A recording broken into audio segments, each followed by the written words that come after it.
Is this 127? 127. Yeah. Welcome back to another episode of the Polytickin Podcast, you friggin' nerds. I'm Hello Marcus, that's Sefa. It's a little chill today, you know what I'm saying? We're recording a little later than usual, you know what I mean? Those so just got off of work, so we chilling right now. You know what I'm saying? We expended a lot of energy earlier, and now we're just chilling, fixing our microphones, you know what I mean? No. Episode 127. What happened? It's not cooperating. It's not cooperating. It's all right. It's a big old afro. What were people saying? I see some comments like, "Oh, so we got to talk about that microphone." Yeah, hey, leave my mic alone. Damn. Like, look, bro, that's not the microphone, okay? It's just the other thing. It's another thing. It's an attachment. Look at Marcus's. He got one too. I got a Rubik's Cube, bro. There what you talking? Yeah. I got a dodecahedron right here. You know what I'm saying? So, shit. You know, what's the deal? Y'all know what it is. Polytickin Podcast, episode 127. We are here. You know, glasses and baldy. You know what I'm saying, yeah. Is that what it is? Is that what it is? Yeah. Glasses, baldy, and beard. Is that right? Yeah. Bald beard and glasses. Bald beard and glasses. All right, man. We here, episode 127. Y'all know what it is. Polytickin Podcast. If y'all want some more of us with beard, with the beardo, you know what I'm saying? Yeah. Come on down to the Patreon. Patreon.com/Polytickin Podcast. $5 a month or more gets you 4 extra episodes a month, extra episode a week. Man. You know what I'm saying? We dive deeper into certain topics. You know, we have a community over there that we leaving comments and messages. You know what I'm saying? We get a little more personal. We dive a little deeper on that side. So if you want to hear us be vulnerable, if you want to hear us, you know, be... You want to watch us cry? You want to watch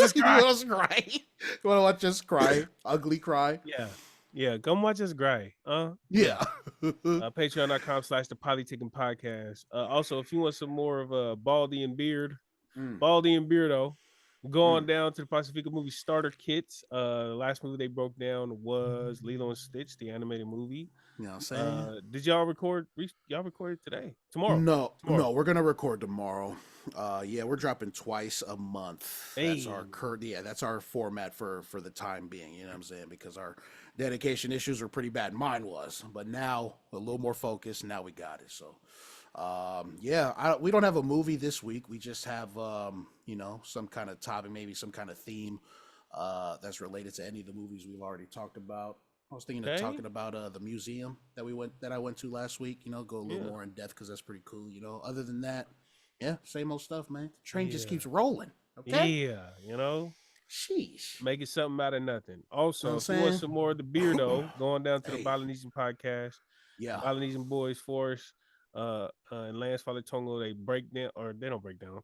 They give you some hot sports takes from two Samoan men who unfortunately pledged allegiance to some very bad organizations. Yeah.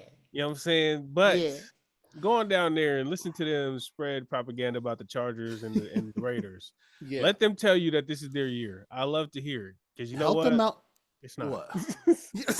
Help them out. Help them out on their road to Super Bowl 62. I'm going to keep talking about it, you know what I'm saying, until it comes into fruition. So I'm looking at you two, Lance and Forrest. Mm-hmm. Get on the road to Super Bowl 60. Look at the gaze. Look at the... What?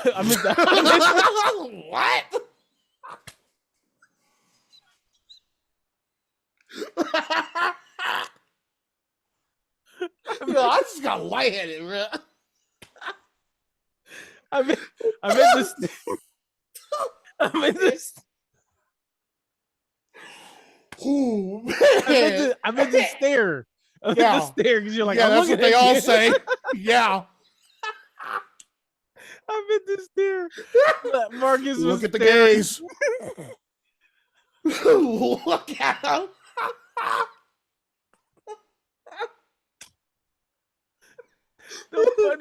The funniest part is your face when I. Oh man! Already, I'm crying with laughter already. It started already. I meant because Marcus said, "I'm looking at you," and I was trying to say, "Look at his stare. Yeah. Look at his stare." I know what you was trying to say. I just don't know about anybody else. I know what you're trying to say. I know. That's a wild statement. Like if you take it the other way, Like just look at him. Like that's look. Yeah, this stuff. Look at the gays. Look at them. Oh, my stomach hurt, man. Chill out. I ate since lunch. Chill out. Sorry. I got hunger pains and laughter pains. Yeah. Oh man. But yeah, we on to you, Lance. Of course, we're on to you. Yeah, okay? we on you. We on you. We on you. We're on you. Yeah, we also on you. Yeah. You know, you like white on rice. Yeah. Super Bowl 60. Okay. Yeah. Get it together. Sip your water. I will sip my water slowly. This shit got a straw to it, bro. Oh man, this bottle is crazy. Yeah, like when you have the straw, it makes having the bottles where you gotta flip it like you feel like you in poverty. I hella hate that now. Yeah. If you have to keep opening your bottle to drink your water, you're in poverty, buddy. Hey, do you remember those backpacks that had the water reserve in it and it has that little tube and you just bite it? Yeah. Wait, you have to bite it? I thought you could just, do what you do. Hey, what? Do what? Suck on the straw. You know I thought I could have sworn you're supposed to bite it and then it just dribbles, but I don't know. Anyways, man, episode 127, man. Just be dribbling. You just bite it and it dribbles. You gonna bite it or you just gonna suck it? What you gonna do? Either way, it dribbles. You know what I'm saying? Either way, it dribbles. LeBron James. LeBron James. Okay. Hey, yo, I'm gonna tell you right now. This after work potting, this is different. This is so different. Oh man. All right. Bring it back. So what's going on? Yeah, man. What's going on, huh?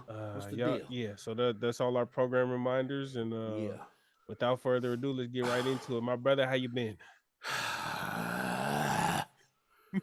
Anyway, no. I've been all right, man. Same old stuff, bro. I ain't been doing much, you know what I'm saying? Friday and Saturdays are my days off, so I've been getting bored, you know what I mean? And this is our first night recording in a while, you know what I mean? But today I just thought, why not do something? So I bought a ticket to go watch Bring Her Back tonight. Mm-hmm. You ever seen the trailer for that?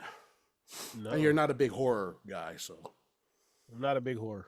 Yeah, you're not a big horror. I'm not.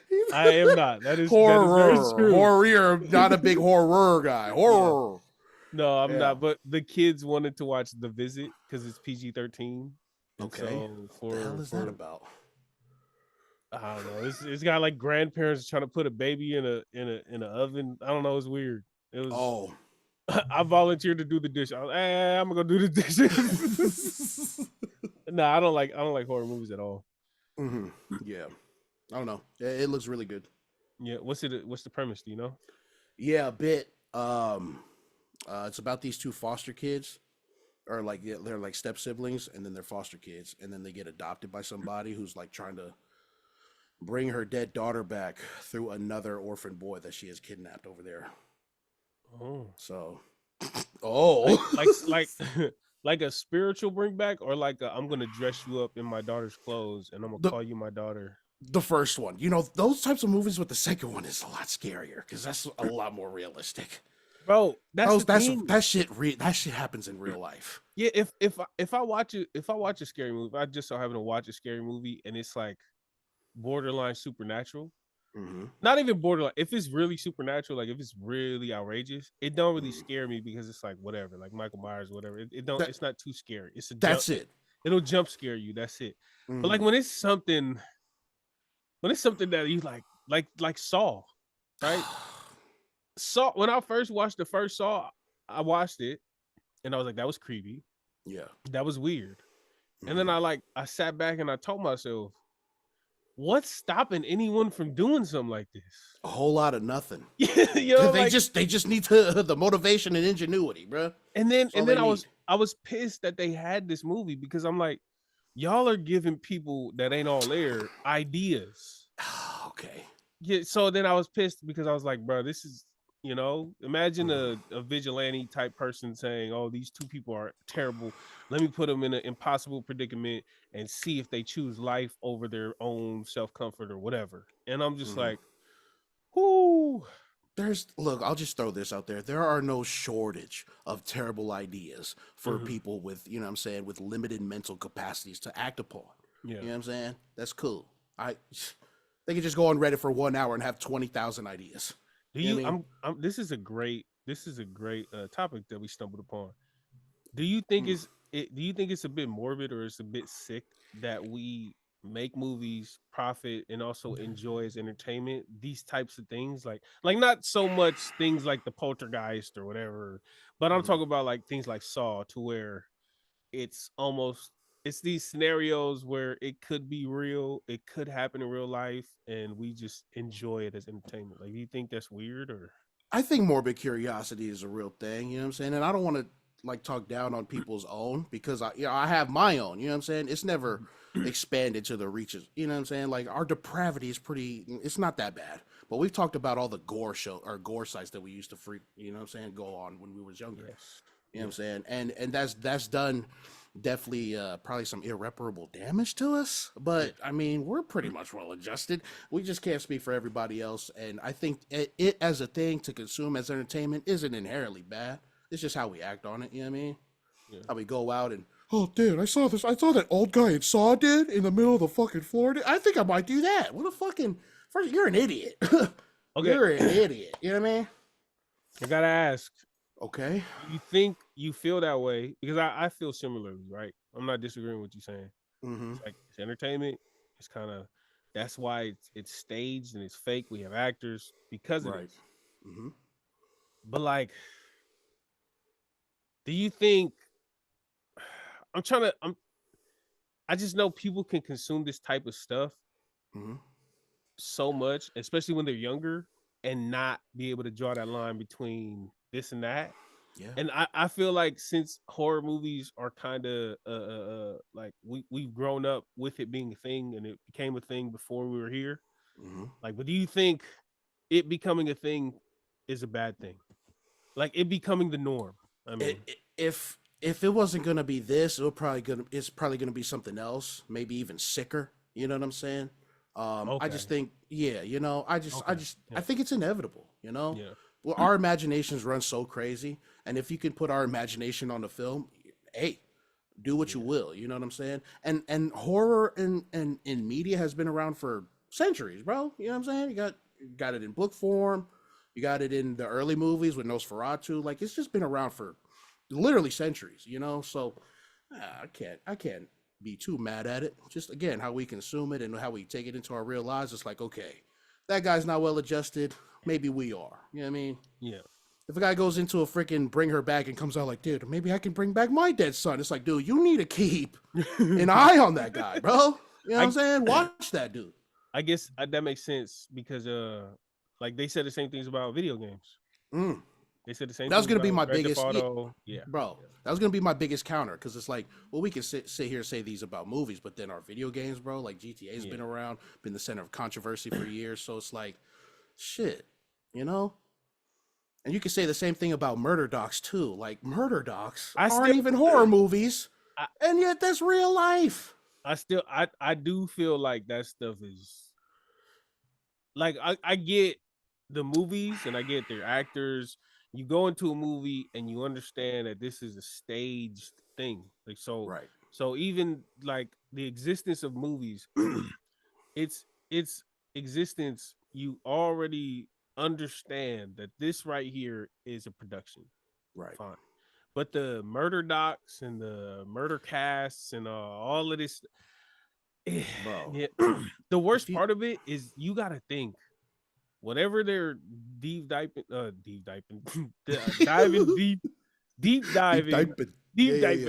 whatever they're deep diving on, right?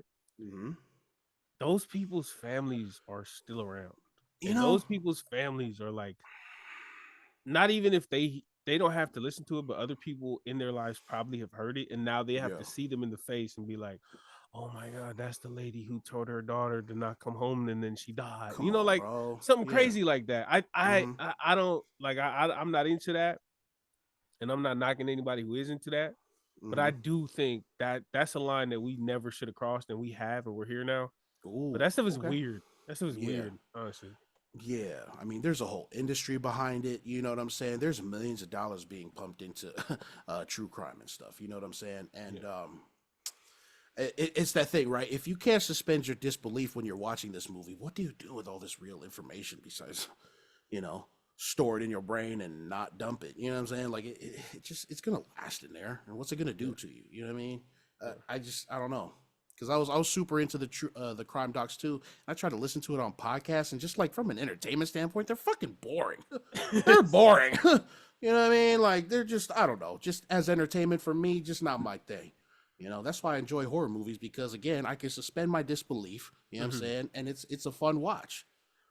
I will say this though, I love watching the murder whatever ones when they flip it on the person. Like, have you seen that? Like, Well, this wife was trying to get her husband killed. oh yeah, okay. And then like they show like the cops will show the pictures of the husband like slumped in the car with the and then like they see how the lady reacts, and then the husband will walk in. And I'm like, yo, this is better than Maury. Like, what the Yeah. yeah. Yeah. If I see a clip where it's that kind of switch at the end, I like that kind of poetic justice, but Nice. yeah. Yeah, somebody needs to get their comeuppance. There needs to be some retribution. Yeah, and the guy didn't really die. Like he didn't actually die. So yeah, I like that. Yeah, I like that.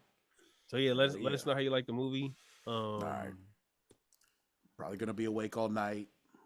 Yeah, no. Gonna be scared. Yeah, no. You got tomorrow off, so you good. You good. Yeah. What time is the movie? 8:15, I think. Do you I got know? Plenty of time. Do you know you 38? Yeah. Yeah. Have you been to the movies that late lately? No. Bruh. I usually go for the afternoon. Yeah, but I knew that we had the show. Take you a nap. Yeah. Hey, I was. You got you. Is this the theater where you can put your seat back? No, just a standard theater. Okay, yeah. That's good. Still, it doesn't take much, bro. That big old screen and the bright ass lights. Hey, I will never forget. I was in Pearl City at the mall, and I watched Den of Thieves before work. And this dude and his wife, they was this white dude and his white wife, and they was sitting like 3 seats over from me. Bro, in the previews, this dude fell asleep. He fell asleep in the previews. Yeah. And he started snoring.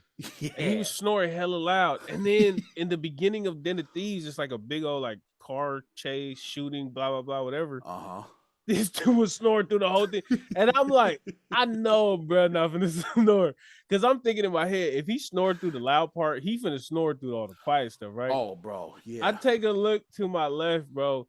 His wife is sitting there. She got nachos in her hand, in her lap.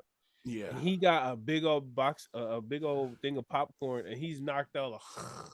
And she's eating nachos and then grabbing popcorn. And she's like, nothing is happening. I'm like, are you not finna? And I'm literally like, that's not her first rodeo, bro. That's what you think. I'm looking at her like I'm hella mad. Like I'm really about to say something in this movie theater.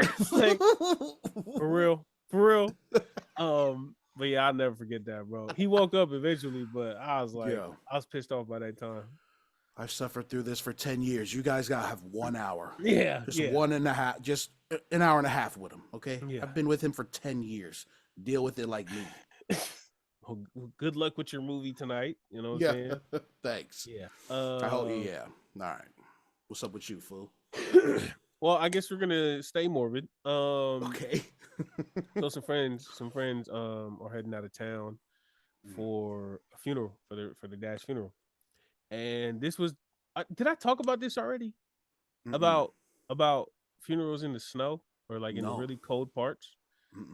I don't remember that. So they can't dig in the colder parts of the year. Okay, yeah, I didn't think that was a thing. I never thought of that. All right, yeah. So where they certain parts of Canada, can't dig unless it's summertime because the ground is too frozen. Damn. So okay, I'm learning about people because I brought it up in my work too, and some of my coworkers also had similar situations.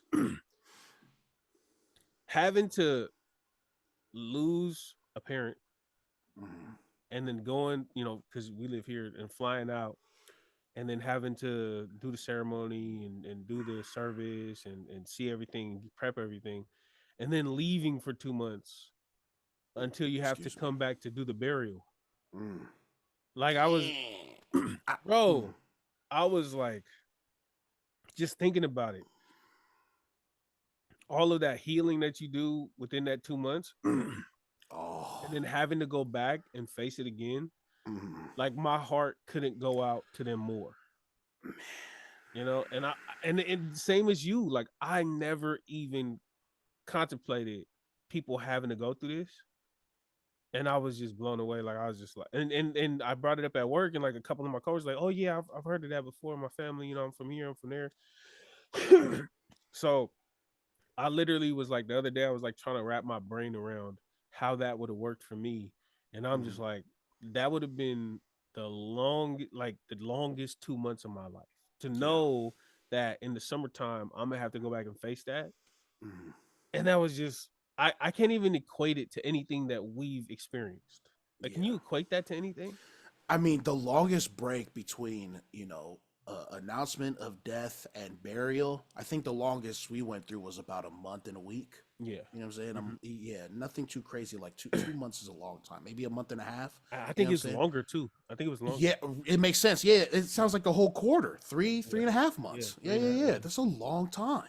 Yeah. You know, for us, like in that month long break in between, it was just constant movement, Yeah. though. You know what I'm Yeah. saying? It's Yeah.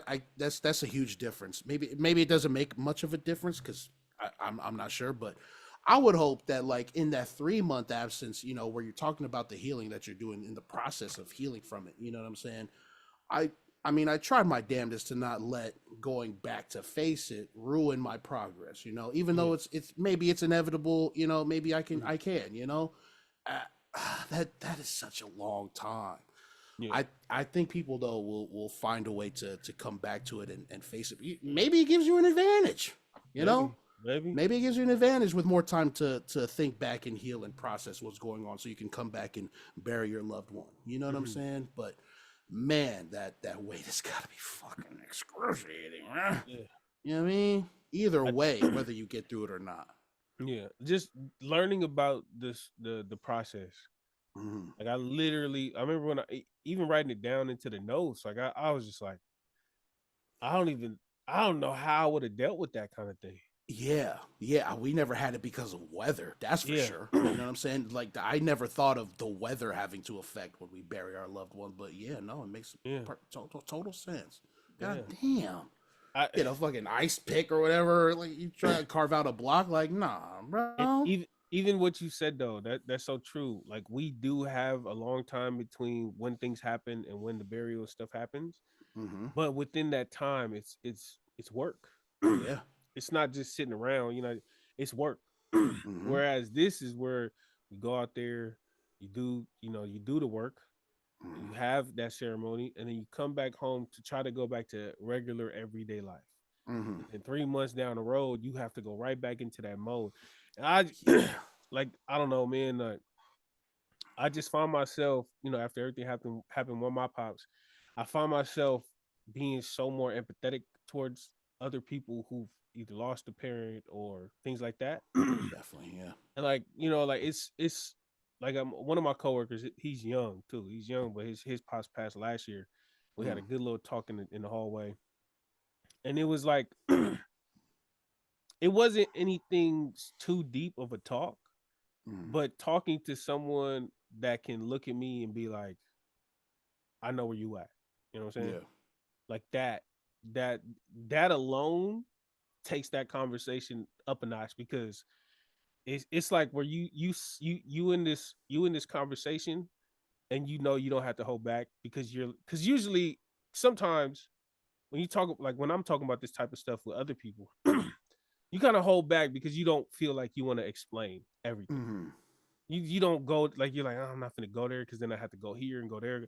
But like with Right. people who kind of understand where you're coming from, who have been through that, you don't even have to explain the lefts and rights. Like they just know. Bro. You know what I'm saying? Mm-hmm. And so to have this conversation with the bro from work and other people who've reached out and me and you, like just the understanding of like being on the same level with somebody. I Mm-hmm. know every situation is different, but being on the same level with somebody, it's such a like a liberating feeling, because it's Definitely. just like you could just bear it all and not even on no like cry. I wasn't crying in the hallway and I wasn't whatever, but Mm-hmm. like certain things that we talked about or certain things that were brought up, Mm-hmm. like I answered it like truthfully Right. and not in a way where if I'm talking to someone else, you kind of omit the truth or you kind of omit how you feel because you don't Yeah. want to go there.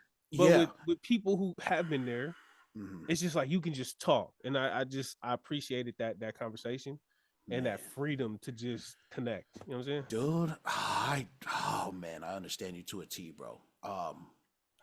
Yeah, like at work, there were times where I would tell like my story, and I'd be like when we have conversations with people that haven't been through it, Mm-hmm. like I feel for them. Like I don't want to tell them I don't want to give them Yeah, my whole spiel, and yeah, they're like oh they start feeling a certain way. You know what I'm saying? I'm yeah. not looking for that either. Mm-hmm. But man, sometimes I just gotta sometimes it just comes out because I remember one time at work. I was chopping it up with one of the dealers, and that we was just chopping it up, regular work stuff, a little bit of life stuff, you know what I'm saying? And then she's like, "Oh, so do you live with your parents?" Something simple as that, Yeah. you know.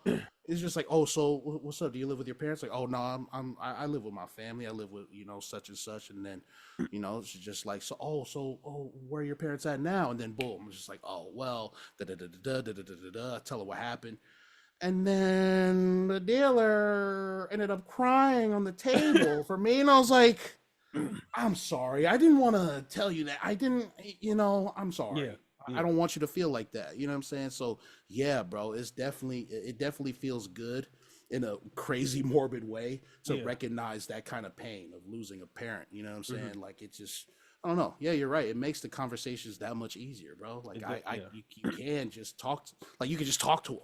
You Yeah. know what I mean? You don't have to hide nothing. Even And hiding sounds so bad. What? and shout out to that dealer. Shout out to the friends and Bro. family who do have that heart when they talk to us, because Mm-hmm. it's just it's how they that's how they are showing up for you, which is, I mean, Hey. I'm never gonna be upset or whatever about that. It's just a Yeah. different type. It's a different type of talk when you talk to Mm-hmm. people who've been through that, because things you just don't have to explain. Like my neighbor, when my neighbor talked to my girl about everything that happened, like he was Mm-hmm. telling her like, "Oh man, he's gonna be so mad. He's just gonna be so mad." And my girl was like, oh, "Nah, not Seth. Like Seth is cool. Like he's always joking. He's always goofy." Like she didn't say that, but she was just like, "Oh, okay." But in her head, she was like, "Yeah, whatever." And then like we out and about, and I'm like, "Man, what you mean?" Like, it Yeah, just yeah. I'm Yeah. mad. Like I'm literally Mm-hmm. mad. And like she was like, she told me too. She was like, "Remember that thing I told you? I talked to." I was like, "Yeah." She was like, "You are mad," and like I kind of toned it down after that, but I was like, "Yeah, I guess I am." And she Mm-hmm. was just like, "That's exactly what he said." And I was just like, I was thinking to myself, like, "There's no way. Like, Seth don't get mad like that. Like, whatever." Mm-hmm. Yeah. So just because neighbor also went through that, so he Yeah. knows, So Mm-hmm. yeah, man. Just I heard that story. I wanted to bring it to the pod because I think that's a part of life that is so foreign to us. Mm-hmm. Like, we've never had to deal with that type of thing. I never knew anybody that had to do with that. So Yeah. I just thought that was an interesting take, interesting perspective, and like I I'm finding myself saying it could have been worse when it came to Yeah. the situation that I'm in. Like it could have been worse, Mm-hmm. and in my situation specifically, like that, if that would have happened to me, if I would have had to go to Sacramento, do the whole situation, and come back here, and then 3 months later go back and finalize it, That that is would have crazy. that would have been hell to me. Like I would not Mm-hmm. have, like I don't even know how I would have computed things within that 3 months. I don't Mm-hmm. know how I would have been going back. So like what I'm saying? Yeah, Yeah. yeah. I just yeah, yeah. Shout out to everybody that's going through stuff, even if it's not about parents, but just in general, man. Much love to my Lennon family, man. My older cousin lost his baby, like things like that. You know what I'm saying? Like it's so much stuff going on right now. Rest in peace to Zion, baby Zion, and just all of these other things, like having a big family. My uncle Pale, he said it a really great way. He's like, having a big family is a blessing and a curse. You get so much love, but you also you feel it a lot. You feel the loss is a lot deeper because you Right. have so many people in your circle. But Yeah. I wouldn't have it any other way. You know what I'm saying? So sorry, I got really sad there for a I'm second. sorry. Sorry. I'm sorry. I'm sorry. You know what? I really, before we end it off, man, I really like that thing about grief where like we wouldn't experience grief without the love that we have for those who've lost. You know what I'm saying? So it's a process, but it's something that we have to go through, and it's only available to us because of the love that we had for, you know, the ones we lost. So Yeah. yeah. So let's get into the next one before we start crying. Hey, bring us in, bro. That's you. Bring us in. Yeah. Okay, so the other day, I think yesterday, I was seeing stuff on Instagram about Timbaland. You know what I'm saying? And then I dove a little deeper, seen some articles about it. But apparently, this fool Timbaland launched his AI entertainment company yesterday. And he debuted an AI artist, someone who's not even real. And you know what else is funny? I think her name, you're gonna get a kick out of it, bro. You know what her name is? Moana. No, her name is Okay. TaTa. How crazy is that? But it's spelled TaTA, TaTa. So it's probably TaTa. But I thought that would be funny to bring to you. Ta-ta. TaTa. But Ta-ta for yeah, now. TaTa for now. But yeah, he launches this entertainment company, debuts an AI artist, and I thought it'd be funny to bring that here because we've talked about AI in the past, and now it's happening from fucking Timbaland of all people. You know what I'm saying? I will say Timbaland is being real mixy as of late. Oh, Have you the seen Mixy him? Moxie, wishy washy. No, what happened? Yeah, he's been on TikTok live like a lot. Oh yeah. He stay on TikTok. Yeah, like he be in there listening to music, bringing people up. I ain't gonna lie, I got tagged in her stuff early on. Like, hey, Seth, you try to get on this, and I mean, I was in there, but I just never got paid. But Yeah. you know what I'm saying? Yeah. You know what I'm saying? Remember when he was making that in Fade to Yeah. Black, and he had that big old jug? And That clip comes. Yeah. yeah, I remember that. You want some more bounce or something? What did he say? Yeah, You want more bounce? I need more bounce. I need that bounce. Yeah. But yeah, so he that makes sense because he's been embracing technology over the past year or so, and he's been like really tapped in with the younger generation. And I guess as a producer, that makes sense because as a producer, the only thing you need for a song to hit is an artist. Right. If you don't have to go to anyone else, if you can be the artist, then that makes sense. But the thing is, we've seen this happen. Remember when we see the AI artist that we were talking about like a year ago? He had like From like the Japan? grills. No, Oh, it was like all animated, but he had like the grills and the chain, but it was like a cartoon image, whatever. But maybe. they used the AI like to create his image, to create the music, create the sound, create the voice, and it was terrible because it was like a I would assume, I don't know, but it was like a group of white people cultivating this African American, whatever artist. And it's just Yeah. like, they really trying to cut the middleman out. Like they taking everything about the culture. And so it's weird now because Timbaland is at the forefront of it and he is of the culture. He is a, African American man.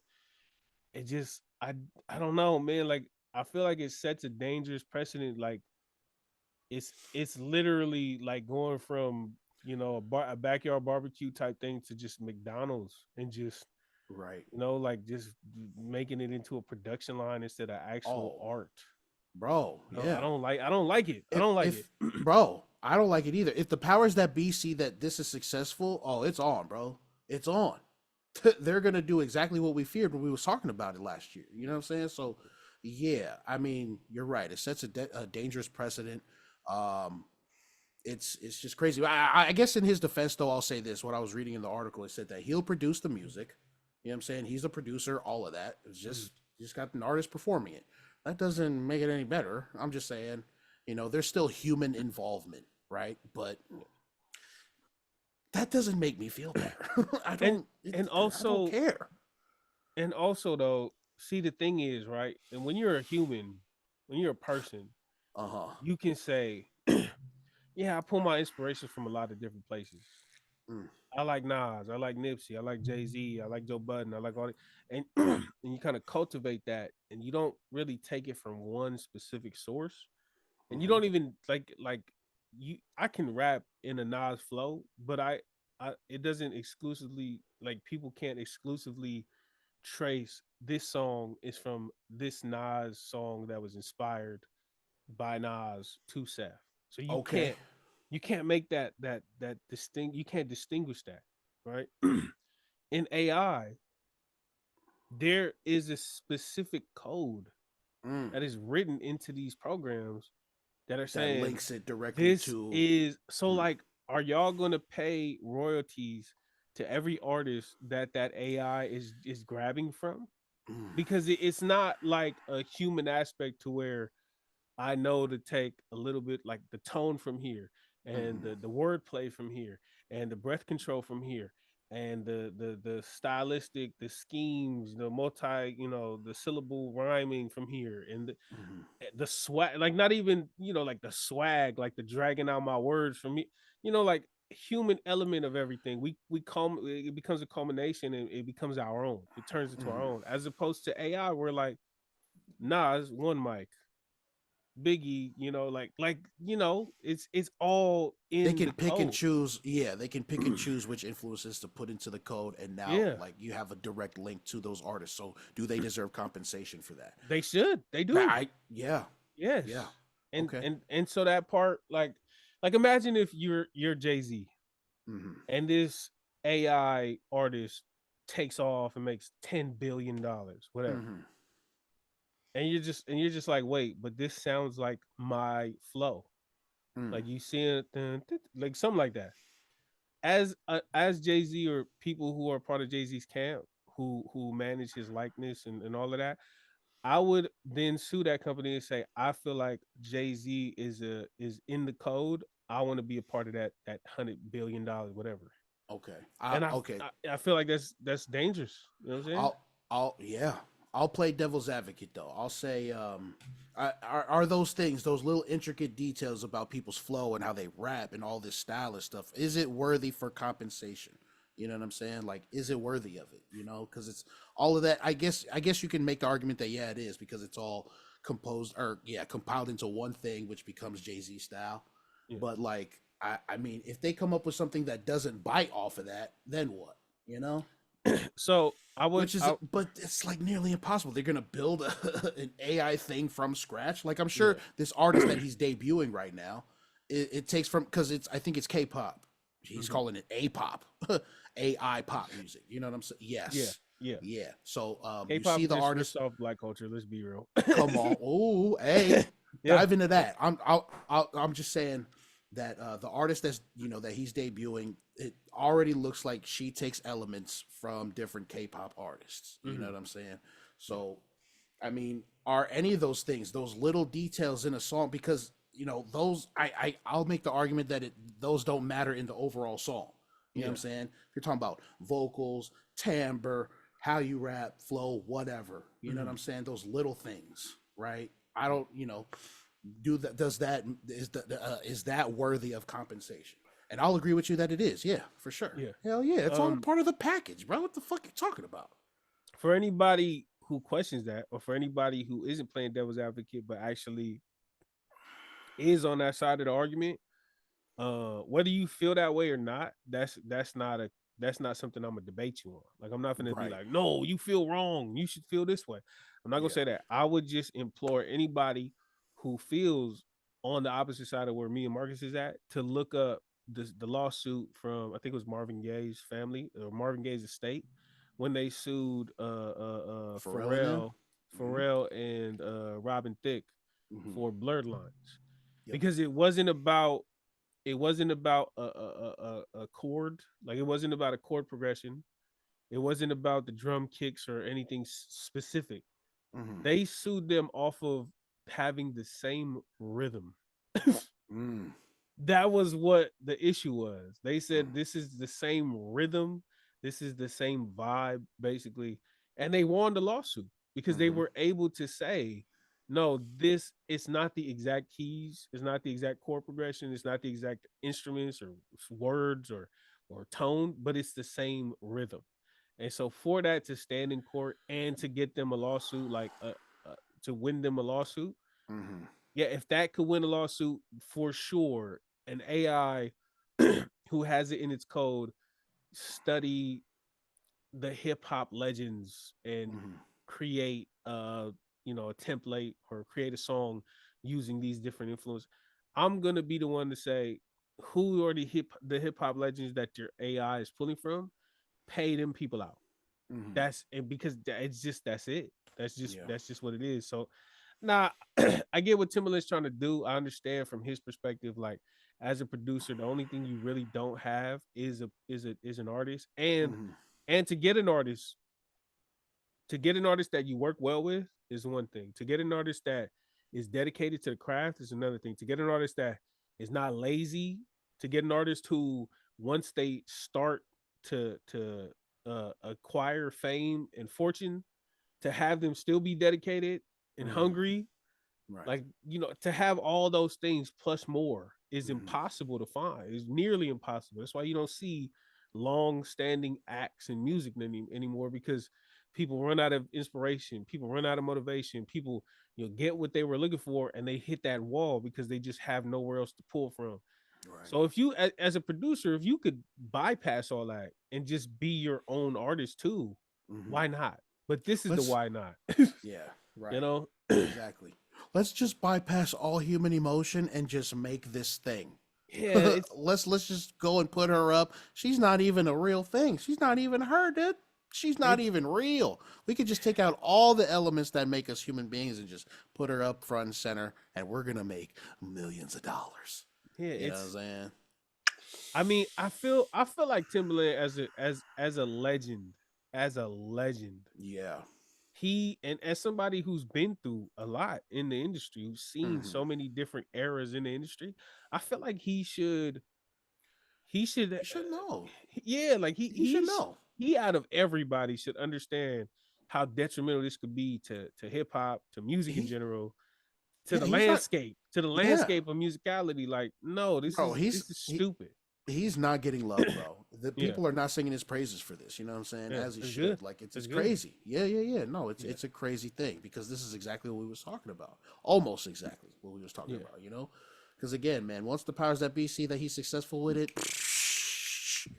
Yeah. Hey. See what Timbaland's doing? Oh, yeah, we can actually cut him out, bro. It's crazy. We can cut him out and make him non-existent. Imagine, bro. Imagine You know what I'm saying? They could do that. Imagine Timbaland getting with this company and whatever, and building this up and having this AI artist and thinking all this thing. And meanwhile, the same people who supplied him with the AI code for this artist are working on a code to be like, oh, so this is how he makes his beats. Oh, so this is what he does. Like, seeing all his process. And all of a sudden now they writing him out of the equation. Oh, that's a movie. That's a movie. Yeah, I'm telling you. That's a movie. Actually, we're gonna take TaTa and everybody that you work with that's created her with us. Yeah. Because we have more money now. Yeah. We can buy you out, Timbaland, and your little upstart company. Yeah. They're gonna call it Landed Tim.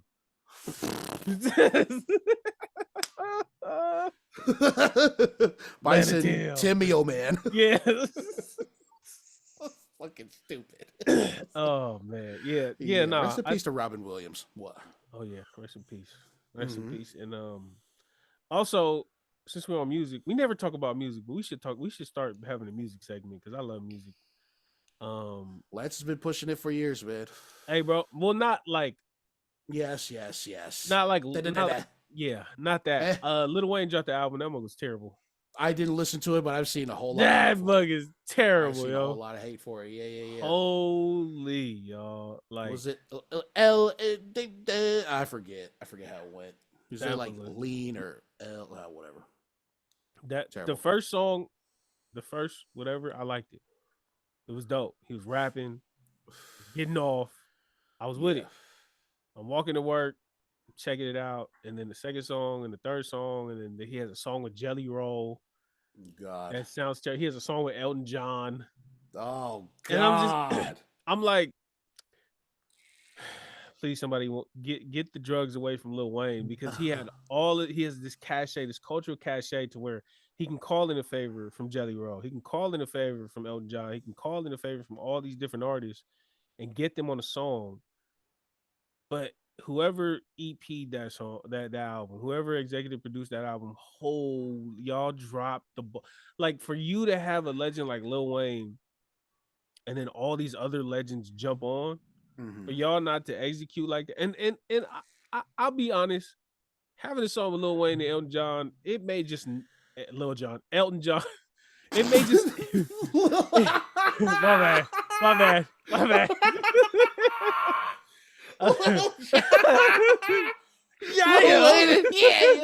Lil Wayne, Elton John, and Lil John, bro. Yo, walking to a bar. Yeah. Oh shoot. So having a song with Lil Wayne and Elton John may just never work in any scenario. Bro, when you sorry, go on. No, what? When you name those guests, I'm just like, are they trying to get radio play for Wayne? Wayne is past radio play. What are you doing getting Jelly Roll and motherfucking Elton John? When I see guests like that, it lets me know that like they want him to like be culturally relevant again, which he's not musically. You know what I'm saying? It's the same problem with Eminem. It's like, bro, why are y'all trying to chase these fucking radio plays? You don't need to. Eminem goes diamond in 5 seconds. Like, I'm so sorry. It wasn't Elton John. It was Bono. But still. They're interchangeable. Lil Bon. Cinnabon. You know, Bono with the mono.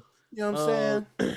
Yeah, it's when I see those choices, bro, I'm just like, yeah, nah, they want this. They think this is a peak Drought 3, motherfucking Carter 3, Lil Wayne, that we could just, put this out and it'll get millions of fucking streams and shit. It's not going to work out for Lil Wayne. Yeah. You're 47 years old, bro. Your relevancy for hip hop stardom is gone. You know what I'm saying? Yeah. He can still, like, not just retreat, but he can just make the music that he wants. Yeah. You know what I'm saying? But I'm gonna be real. Okay. This might be it. This might. What this is what I'm saying. Like, whoever EP this album, like, nah. I understand. Cortez Bryant. Let me look it up actually, because his manager.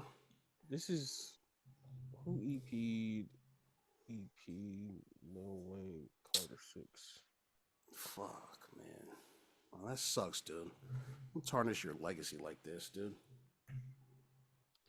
That mug is, hey, let me know if I'm tripping. It's some songs on there. Like, I didn't listen to the whole thing because I had to cut it off because it was just like that. I think the last song I listened to was the Lil Wayne and 2 Chainz. And like, yeah. I don't know, man. I got excited seeing it on the track list, and I heard it and I was just like, come on, bro. Nah, but I don't think this was it. I think Wayne, I think he raps extremely well. I think he's always rapped extremely well, but like he still raps really, really good. Yeah. But the music and the placement of the songs, the beat selection, the that Jelly Roll chorus was not it. Like, it's so many elements that, like, I seen it, I was like, oh, this is gonna be good, and it wasn't good. So like, nah, I wasn't messing with it. Nah.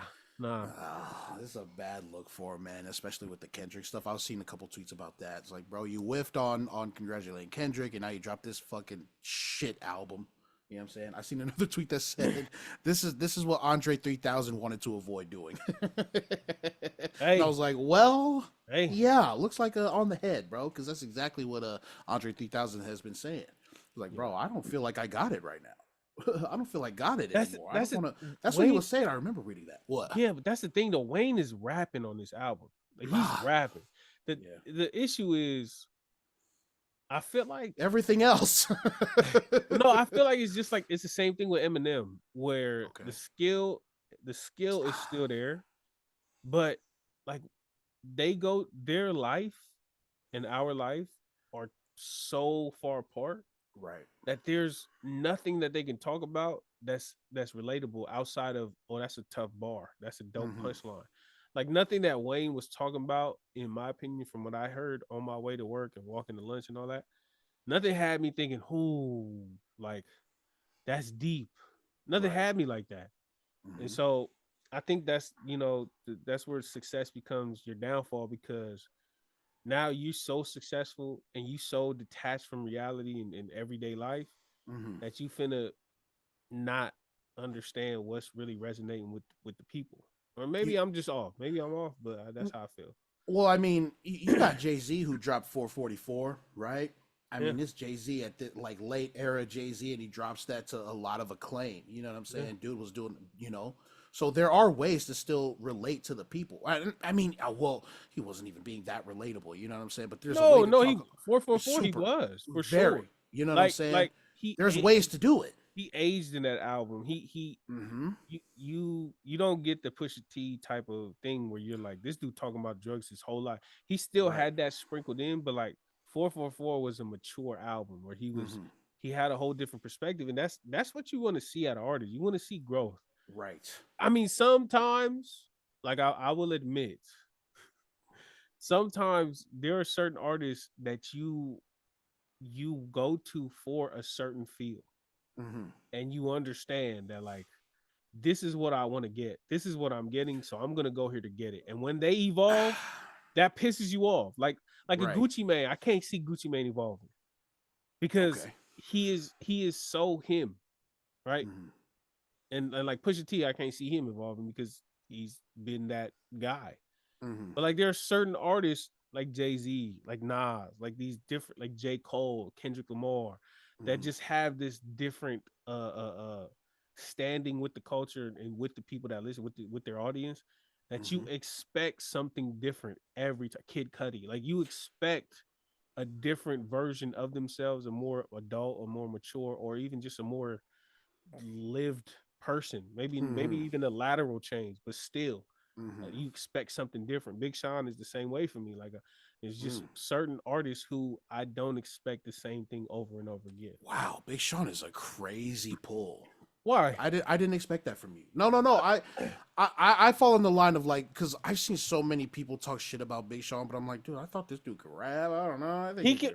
he could fucking rap. He raps his ass off. But people zone in on all the corny shit he says. You know what I'm saying? And there's still a place for corniness, Oh, bro. And if you make corniness sound tight, I'm a fan, bro. I like it.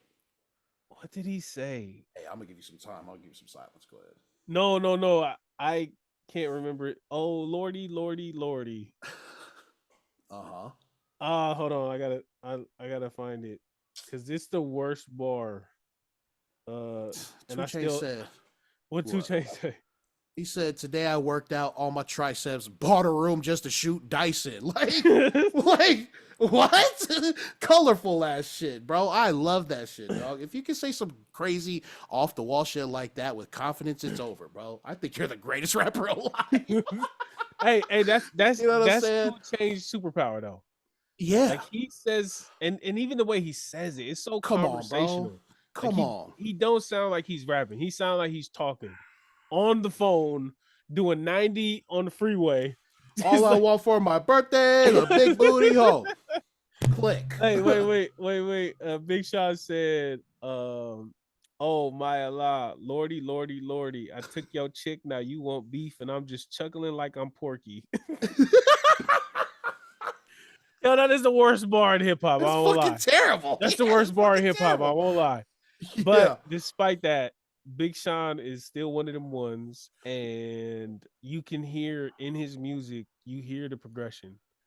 Like you hear him as a person growing. So Okay, so what does progression look like to you? Is it like content and what they talk about? What does evolving, what evolution look yeah, like to you?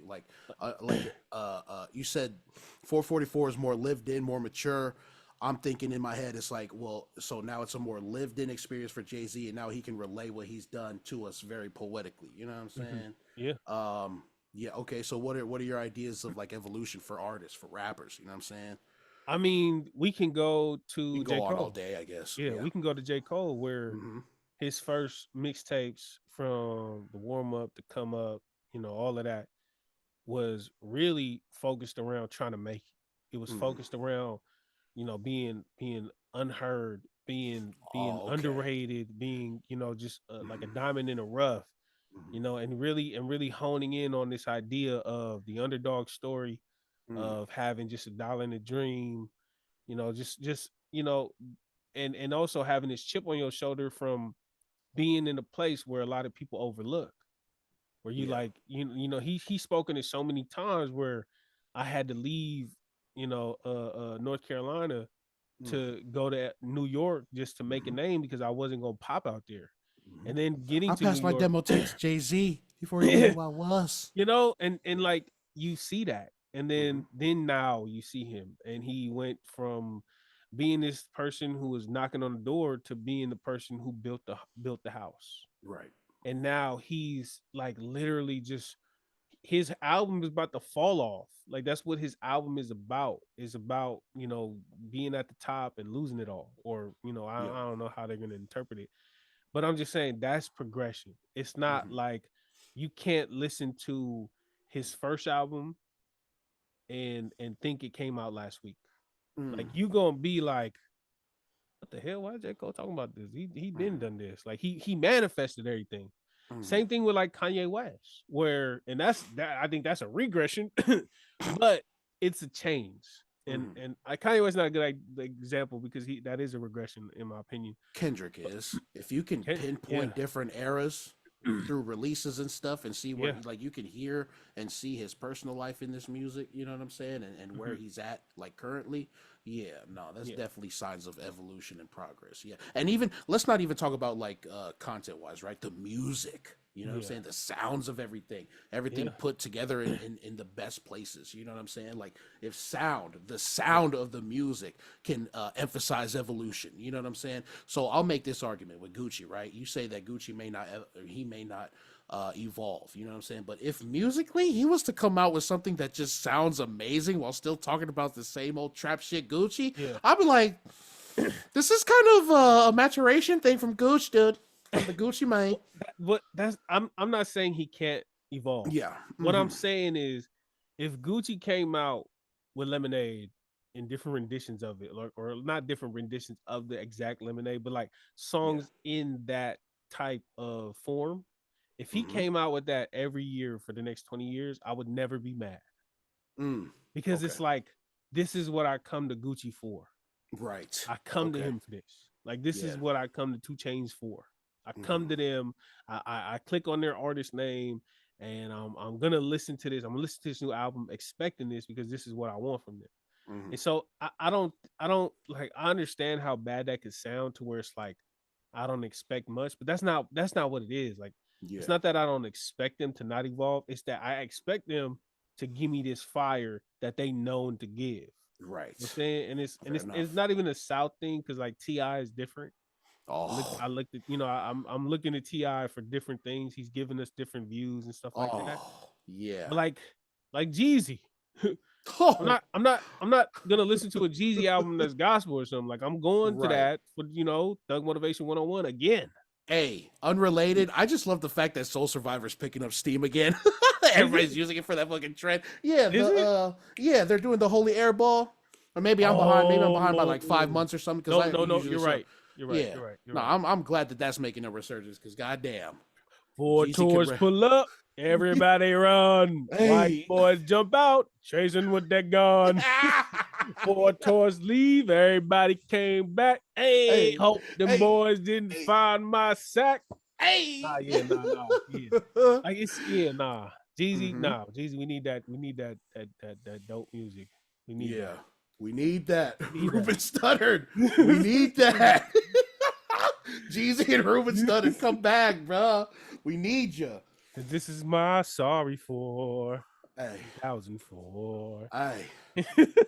Yeah.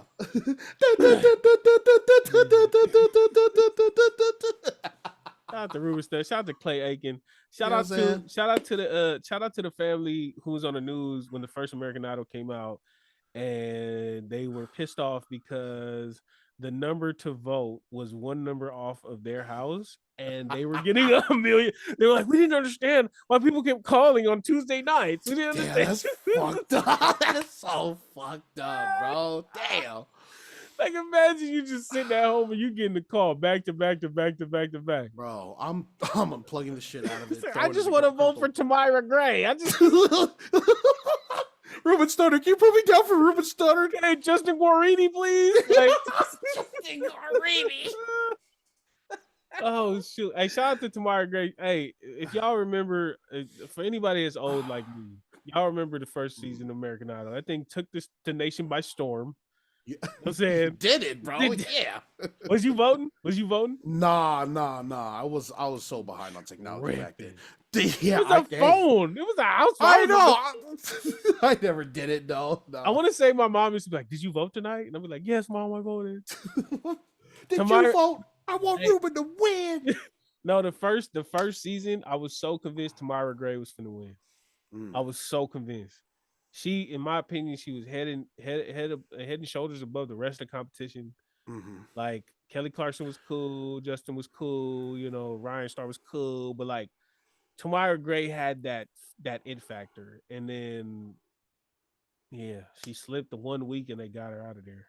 Hey, are you glad that they voted Kelly though?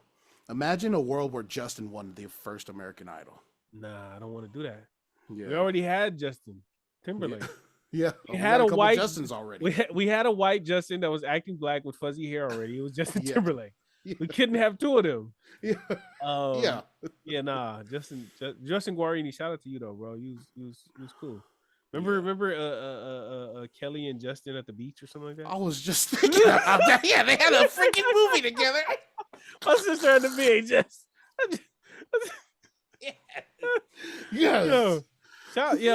There was this other dude. Kelly and Justin on the beach.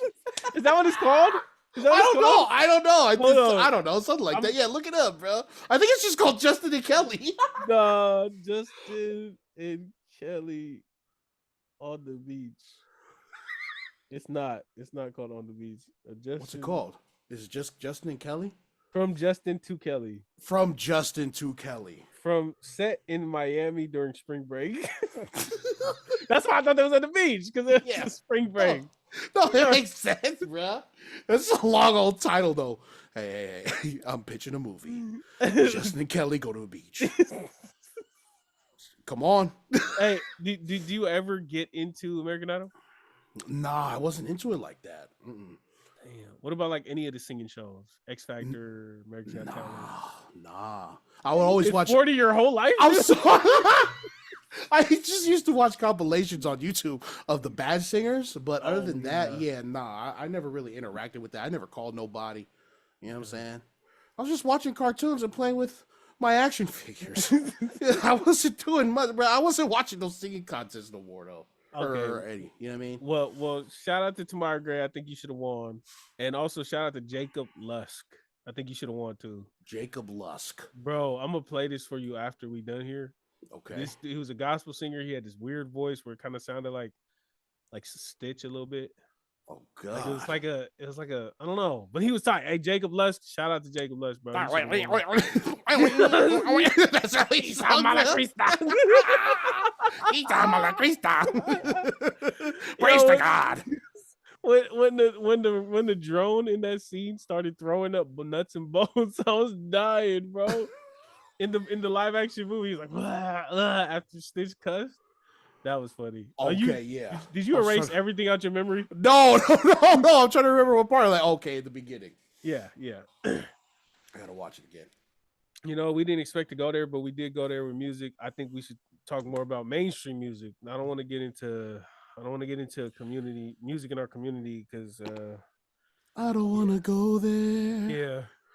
I don't want to go there. Marcus didn't been the topic of conversation. Bad again. Like, look, I was just trying to be honest, dude. I'm sorry. I'm sorry. Oh shoot! All right, man. I don't have anything else. Marcus, you got anything else to add? Nah, brother. If you made it this far, we appreciate you, man. Patreon.com/Polytickin Podcast. All of that. You know what I'm saying? You know where to find us. Do what you will. Okay. Do what you will. What happened? Nah, I just pulled up the screen to stop recording once we're done here. Oh, It just reminded me of the couple times where we went, and I'm like, after an hour of doing the podcast, I'm like, bruh, I didn't click record. That's so stupid. We sitting there giving our takes, laughing, making jokes, got all these topics, and then after an hour, I'm like, bruh, I didn't click record. I'm so glad we got past that point, bro. But it could happen at any time. Because they just be fucking up, bro. Like, I'm just thinking that's literally like, without us putting this on a podcast, it's just two men looking at each other from different countries, just talking about stuff. Over a microphone at that. They're not recording for no reason, but they have microphones set up just to have this session. You know what I'm saying? Shoot. Oh, my head hurts. Take us out. Take us out. Oh, man. This has been another episode of the freaking Polytickin Podcast. You nerds go far. Bye. 127. Yeah, Bye.